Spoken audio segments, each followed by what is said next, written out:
Erin here. Thanks for joining us in the new year in the month of January. This month we are going to be talking about self-control. There's going to be a lot of really great lessons this month that'll kind of teach us how Jesus would want to use self-control in many different situations. Take a look and have a great week.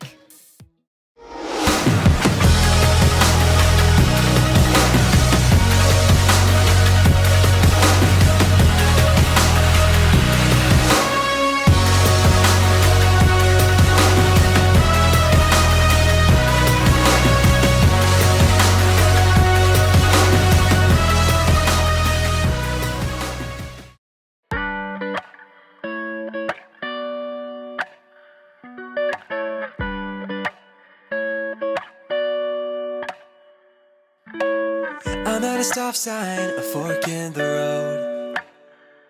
Shaking my emotions, looking at my options. Which way to go? It's a moment of decision, an opportunity to do what's right by you and what's best for me. So maybe I will do just what I know that I should do, even when it isn't really what I'm wanting to. I know there is a way that I can honor you, and so I'm gonna do just what I know that I should do.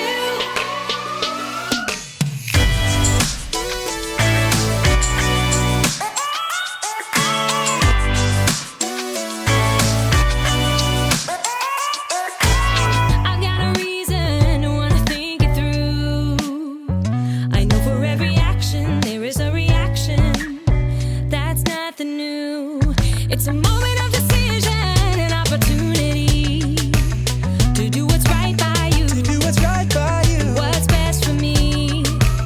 So maybe I will do just what I know that I should do, even when it isn't really what I'm wanting to. I know there is a way that I can honor you, and so I'm gonna do just what I know that I should do. I'm gonna stop, I'm gonna look, and I'm gonna listen and make a good decision. Yeah, I'm gonna stop, I'm gonna look, and I'm gonna listen, yeah, and make a good decision. I will do just what I know that I should do, even when it isn't really what I'm wanting to. I know there is a way that I can honor you, so I'm gonna do just what I know that I should do. So maybe I will do just what I know that I should do, even when it isn't really what I'm wanting to.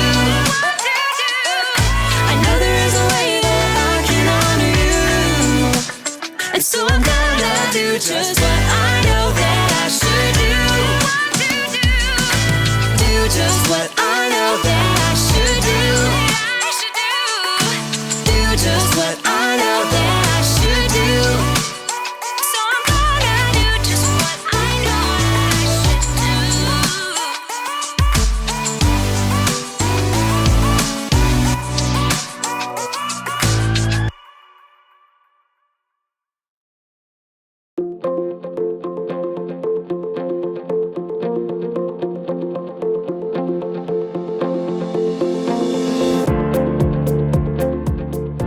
This universal remote is absolutely incredible. It controls everything. I'm Jacob, and I love remote controls. They make me feel so powerful, you know? I'm in control. But today, I'm here to talk to you about the power of self-control. Self-control is choosing to do what you should even when you don't want to. Self-control really comes in handy. It can keep you out of trouble. It can help you avoid mistakes. It can help you in what you do and in what you say. Ugh. You need self-control to get you through every single... I'm sorry, it's my sister. I told her I was busy right now, and I'll just, this'll only take a second. What? No, I told you that I'm I'm busy. I'm doing the video thing about the self-control. No, but I tell you every time, you can't call me because I'm working here. But you always, sorry, you might want to fast forward this part. Actually, I can fast forward this part. I tell you every single time, I'm already working hard enough, okay? YouTube's demonetizing everything. I'm trying to bring God to the kids. I saw that as my appropriate. Always have something. No, don't put mom on the phone. Don't put mom on the phone. I don't want to talk to her. And I have my fans who are expecting this from me. About what?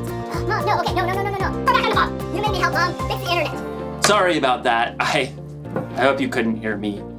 I really gave my sister a piece of my mind. Actually, now that I think about it, I'm wondering maybe I gave her a little too much of a piece of my mind. But you know what they say, words can never harm me, right? Right? I don't feel so powerful anymore. In today's story, we'll learn just how powerful words can be. I'll see you in a bit. I've got to make a phone call. The Bible. It's 66 books of history, stories, letters, and poetry that fit together to form God's one big story. The epic adventure of how He created us and loves us so much that He made a way to rescue us. As we travel through the Bible, from Genesis to Revelation, we discover people who met God and found their lives changed forever. Now, for an amazing story, inspired by the book of Proverbs. Chapter 12, verse 18. King Solomon was one of the wisest men who ever lived, and like any parent, he wanted to pass that wisdom down to his children. So he collected many wise sayings that were later written down in the book of Proverbs. My son, listen to your father's advice. Don't turn away from your mother's teaching. What they teach you will be like a beautiful crown on your head. Solomon's children were royalty, but Solomon was more concerned with the choices they would make than whatever royal robe or crown they would wear. My son, accept my words. Store up my commands inside you. Let your ears listen to wisdom. Apply your heart to understanding. There are hundreds of wise sayings in Proverbs, and a lot of them mention the same thing over and over and over. Your words. Yep. You remember that old saying? Sticks and stones may break my bones, but words will never hurt me. Not true. What comes out of your mouth is strong and powerful. Words can end a friendship. It can make people believe a lie. It can make people lose their trust in you. Here's what King Solomon had to say about it. The words of thoughtless people cut like swords, but the tongue of wise people brings healing. This is my double sword, commonly known as, scissors. Now, you might think that one tiny little comment might not really hurt anyone. That was a dumb thing to do. Can't you get anything right? Sorry, you can't sit here. Did you even look in the mirror? Crybaby. No big deal, right? I mean, it's not like any of these little cuts did any real damage. But deep down inside, none of us are just one layer. We're way more complicated than a single sheet of paper. Our stories have a bunch of different layers. So when you say, just get over it, your words might cut way deeper than you ever imagined. Ouch! But there is a way to keep your words from slicing deep like this. Think before you speak. Take a few seconds, use your imagination. Maybe you feel like saying, you're a loser, so you'll never hear me say you're good enough. Stop. Ask yourself, how would I feel if someone said this to me? Would it hurt? If the answer is yes, keep your mouth shut. Or better yet, change those words. You're good enough, so you'll never hear me say you're a loser. Your words can encourage and comfort. They can speak truth and bring wisdom.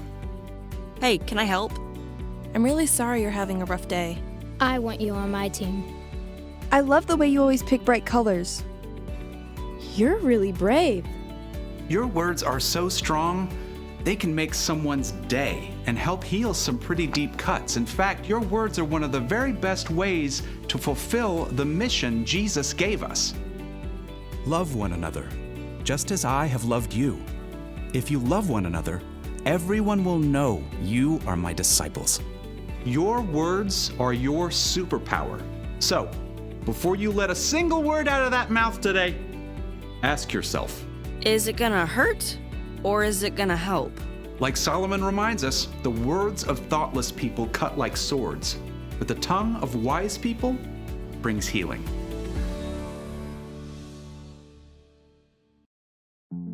I shouldn't have said what I did. I'm sorry. I just lost my cool. And there was no reason for that. But I'm very sorry, and I love you. Thanks. All right.